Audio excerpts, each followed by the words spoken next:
शेतकरी कामगार पक्षाचा,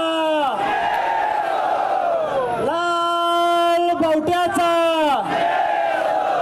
आबासाहेबांचा. आज बरेच विषय मी घेऊन आलो होतो, पण तुमच्या गर्दीनं आज मन माझंही भारावून गेलेलं आहे.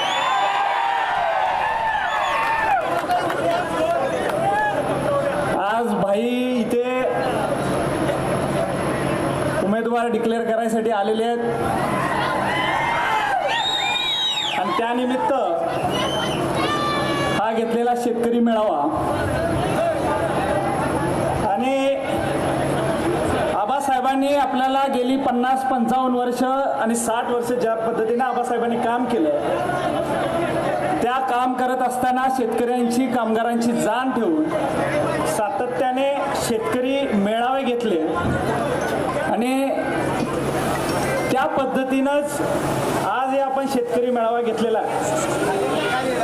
वातावरण महाराष्ट्राचं तापलेलं आहे हे आपल्या सर्वांना माहिती आहे. आणि आज या मेळाव्यासाठी उपस्थित आपल्या सर्वांचे मार्गदर्शक, पक्षाचे सरचिटणीस जयंतभाई, मंचावर उपस्थित आपल्या सर्वांच्या बाईसाहेब, माझे मोठे बंधू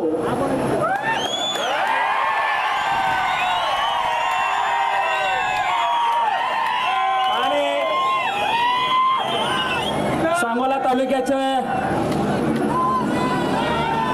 भविष्याचे नेते बाबासाहेब देशमुख,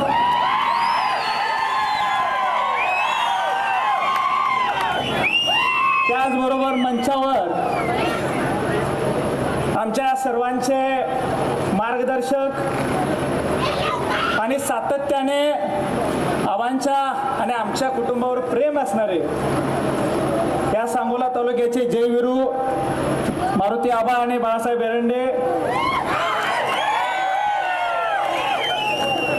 आणि त्याचबरोबर मंचावर उपस्थित असंख्य मान्यवर. मंचावर आत्तापर्यंत आजी माजी सांगोला तालुक्यामध्ये असेल, सोलापूर जिल्ह्याच्या राजकारणामध्ये हुरहुरीने सहभागी घेतलेले शेतकरी कामगार पक्षाचे, इतर मित्र पक्षाचे सर्वच आजी माजी पदाधिकारी, शेतकरी कामगार पक्षाचे सर्व ज्येष्ठ मंडळी, आबासाहेबांवर प्रेम करणारे, शेतकरी कामगार पक्षावर प्रेम करणारे आणि समोर उपस्थित असलेले सर्व माझे तरुण मित्र वर्ग, ज्येष्ठ मंडळी, माता भगिनी, सर्वांना माझा लाल सलाम.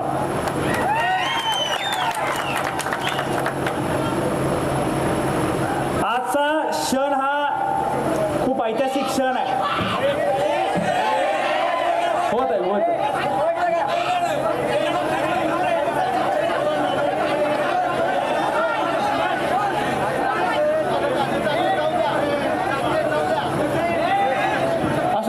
असू द्या. पण मेळावा घेतलेला आहे म्हणजे शेतकऱ्याचे प्रश्न मांडावेच लागतील. आज कालच्या 5 वर्षामध्ये ज्या पद्धतीने लोकप्रतिनिधीने या सांगोला तालुक्याचं राजकारण आणि समाजकारण ढवळण्याचा प्रयत्न केला आणि विकासाच्या नावाखाली या टक्केवारीची गणित मांडली, ती कालच्या न्यूजमध्ये, परवाच्या न्यूजमध्ये सर्वांनी पाहिली. आणि तो लोकशाहीला असलेला कलंक आहे आणि तो कलंक महाराष्ट्रातून घालवत असताना सांगोला तालुक्याची जनता, शेतकरी कामगार पक्षाचे कार्यकर्ते ती सांगोल्यातून सुरू करणार, हाही मी तुम्हा सर्वांना सांगतो. शेतकऱ्यांची दशा काय झालेली आहे, या सरकारचं काम असतं की शेतकऱ्यांना एक दिशा देऊन त्याच्या पाठीमागं खंबीरपणे उभं राहायचं. त्या ठिकाणी सरकारने काय पद्धतीने त्यावर GST लावले हे आपण सर्वांनी बघितलेलं आहे आणि त्याला आता शेतकरी वर्गही कंटाळलेला आहे. पाण्याचा प्रश्न तर मी वारंवार म्हणतो की फक्त आणि फक्त निवडणुकीपुरतं पाणी सोडायचा जो धंदा सुरू केलेला आहे तो इथल्या शेतकऱ्यांना माहिती आहे आणि ते उघड डोळ्याने इथली जनता, शेतकरी वर्ग हा इथला अभ्यासू आहे, त्यांना सर्व जाणतं. त्यामुळं येणाऱ्या निवडणुकीमध्ये ह्याचं उत्तर दिल्याशिवाय राहणार नाही. दरवेळेस निवडणूक आली की नदीकडच्या ठिकाणी पाणी सोडायचं आणि तिथली मतं वळवून घ्यायची. हा जो चाललेला मागच्या कित्येक वर्षाचा तुमचा धंदा आहे तो इथून यावेळेस बंद होणार आहे, हाही मी तुम्हा सर्वांना सांगतो. दुधाचे प्रश्न आहेत. आमचा इथला दुष्काळी भाग असल्या कारणानं वारंवार काही ना काहीतरी नैसर्गिक आपत्ती येते आणि आमचा शेतकरी हा दूध व्यवसायाकडे वळतो. अशा वेळी 4 पैसे त्याला मिळत असताना काहीतरी आमिष दाखवायचं, वेगळ्या पद्धतीने त्याला असताना दर न देता त्याला काहीतरी अनुदानाचं आमिष दाखवायचं आणि मतं वळवून घ्यायची, हा प्रकार चाललाय. शेतकरी वर्गांना मी हात करून विचारतो की शेवटचा बहुतेक फेब्रुवारीत आलेला तुमचा शेवटचा हप्ता आणि आज आहे ऑक्टोबर, आता मधल्या कालावधीमधले त्यांचं अनुदान कुठे गेलं, हाही प्रश्न मला या निमित्तानं विचारायचा. असंख्य प्रश्न आहेत, शेतीविषयक असतील. आमचे तरुण मंडळी सुशिक्षित आहेत आणि बेरोजगार आहेत. अशांना आम्ही ज्या पद्धतीनं आम्ही मागच्या वेळेस अजेंडा मारला होता, आठवत असेल तुम्हाला, 5 वर्षापूर्वी आपण अशीच सभा घेतली होती. त्यावेळेस आपण अजेंडा मांडला होता, आमच्या सुशिक्षित वर्गाला तुम्ही भत्ता दिला गेला पाहिजे, की आपल्या शेतकरी कामगार पक्षाच्या अजेंडामध्ये, सांगोल्याच्या आणि महाराष्ट्राच्या अजेंडामध्ये होतं. तर तेच सरकारने मागच्या कालावधीमध्ये केलेला की त्यांना इंटर्नशिपच्या माध्यमातून असं पुरोगामी विचार हा शेतकरी कामगार पक्ष ठेवत असताना तुम्ही ज्या पद्धतीनं आबासाहेबांना मागच्या 60 वर्षामध्ये साथ दिली, जो पुरोगामी विचार छत्रपती शिवाजी महाराजांनी मांडला तो पुढं शाहू फुले आंबेडकरांनी नेला आणि आबासाहेबांनी या सांगोला तालुक्यामध्ये जपला. समानतेची वागणूक, गोर गरीब सगळ्यांना एकत्र घेऊन जायची वागणूक, या सर्वांना एकत्र घेऊन जाताना शेतकरी कामगार पक्षानं पुरोगामी विचार हा टिकवलेला आहे. त्यामुळे ज्या पद्धतीनं बाकीच्या पक्षांमध्ये जातीवाद, धर्मवाद या पद्धतीने मतं मिळवण्याचा प्रयत्न केला जातो, त्याला कुठेही तडा न, त्याला पूर्ण बाजूला करून शेतकरी कामगार पक्षाने एक आपली वाटचाल, पुरोगामी विचारसरणीला घेऊन जायची वाटचाल, सगळ्यांना घेऊन जायची वाटचाल ही सातत्याने दाखवलेली आहे. हे असंख्य प्रश्न आहेत, त्याच्यावर आपण प्रचारादरम्यान बोलणारच आहोत. पण जे तुम्हाला ऐकायचं आहे, जी मेन गोष्टसाठी तुम्ही आलेला आहे,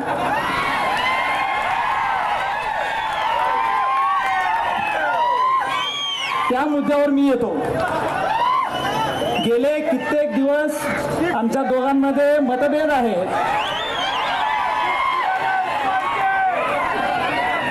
असं सांगण्याचा विरोधकांनी भरपूर प्रयत्न केला.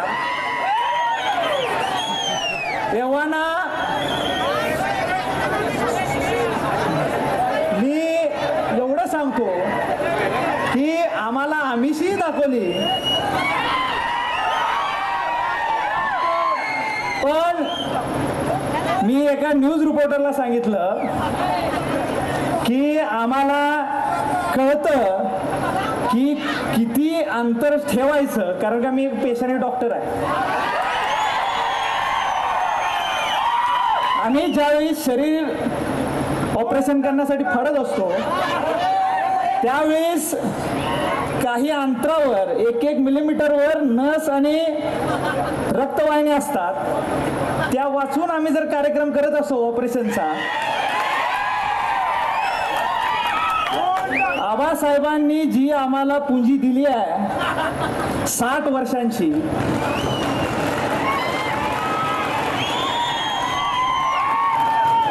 ती आम्ही अशी सहजगत्या ही मुळी सोडल का? ही असंख्य जनता, त्या जनतेचं प्रेम मी त्यांना वारंवार सांगतोय. मागच्या वेळेस पण मार्केट यार्डात आपला मेळावा झाला होता 5 वर्षापूर्वी, त्यावेळेस मी सांगितलं होतं ही ठिगळं लावलेली चादर आहे, ती त्या दिवसापासून, मेळावा घ्यायच्या दिवसापासूनच सुटायला सुरुवात झाली होती.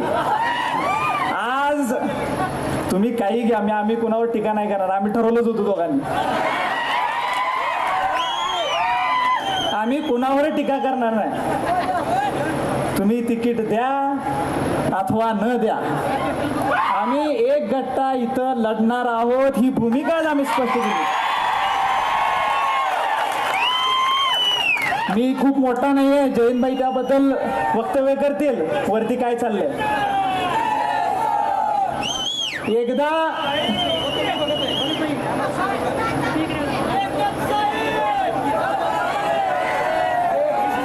आणि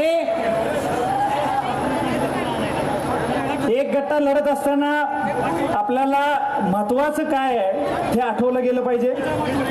आबासाहेबांची काय इच्छा होती ही मला माहिती आहे, सांगायची गरज नाही आहे मला. पण आबासाहेबांनी जी बसवलं इथं मुळं पसरवलेली आहेत गावगाव वाड्या वस्त्यांमध्ये, 60 वर्षांचा इतिहास आहे त्याला. आणि मी निश्चितपणे आम्ही दोघंही तुमच्या समोर शब्द देतो की आम्ही ही मोळी सुटू देणार नाही.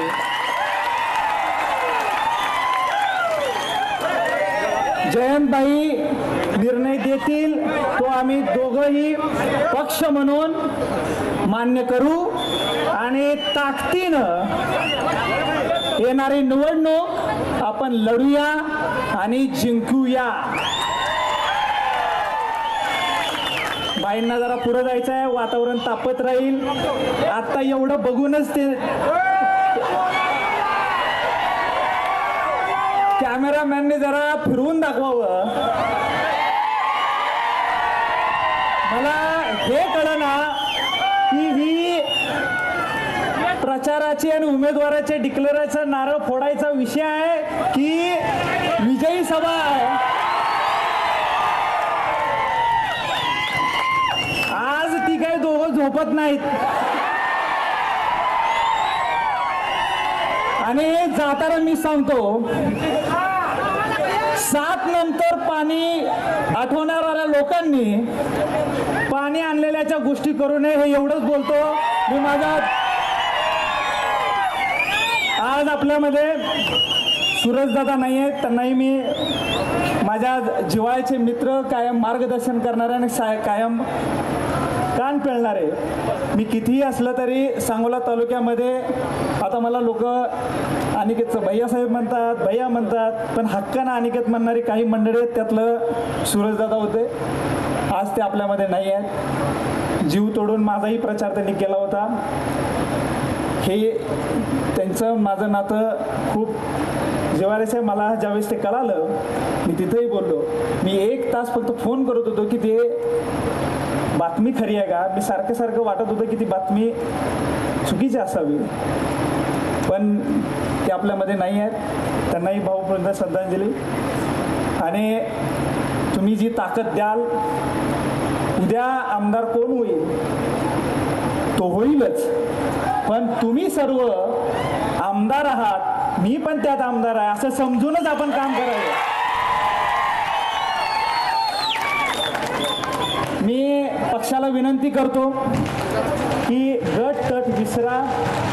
कारण का काय आहे, सत्य परिस्थिती मी थोडं बोलतो जाता की ग्रामपंचायती सोसायटीच्या निवडणुका झाल्यावर, जिल्हा परिषद पंचायती झाल्यावर जरासं आम्हाला बरं असायचं, वाद संपत्ती यायचे. मधलं सगळं सरकारने बंद केल्यामुळं आता आम्हाला ते सोसायला घालायला. त्यामुळं गावात गेल्यावर बसा, सगळं मिटवा.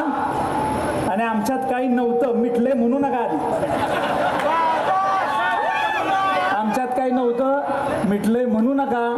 आम्ही दोघं एकच होतो, एकच राहणार आहे. तुम्ही आशीर्वाद द्याल तर आम्ही सांगोला तालुका काय महाराष्ट्रभर आम्ही जबाबदारी दिली तर आम्ही महाराष्ट्रभर पण फिरू. तुम्ही एकत्र राहा, संघटित राहा. कोणी बोलते त्याच्यावर लक्ष देऊ नका. आणि त्यांचं काय व्हायचं आहे, तिकीट कसं मिळायचं आहे त्याची चिंता करू नका. काय मिळालं नाही, आपण आपलं लढू. आपल्याकडे आबासाहेब आणि लाल बावटा हेच आपल्याला बस आहे.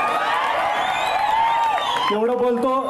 ताकदीनं ज्या पद्धतीनं आलाय, त्यांनी सगळ्यांची भाषणं होतील. घरी गेल्यानंतर फक्त आत्मचिंतन करायचं आहे, एकत्र राहायचं आहे. थोडेच दिवस बाकी आहे. इकडं तिकडं करणारी लोक आहे आणि लक्ष्मी दारात आल्यावर नाही म्हणू नका.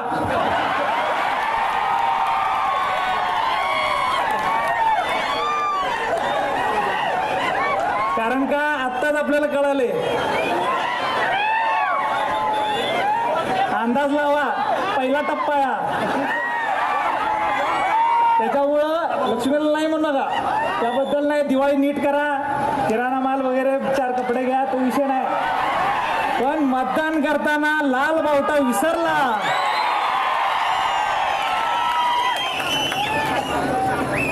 जेवढी तुमची उत्साह आहे तो ठेवला पाहिजे. मागच्या वेळेस अशाच उत्साहाला आपण फसलोय, यावेळेस फसायचं नाही. कारण का आता दगडाखाली हात गेले तर मग मी सोडत नाही की त्याला. तुम्ही ताकदीने आलाय, असाच उत्साह पुढच्या कालावधीमध्ये राहावा.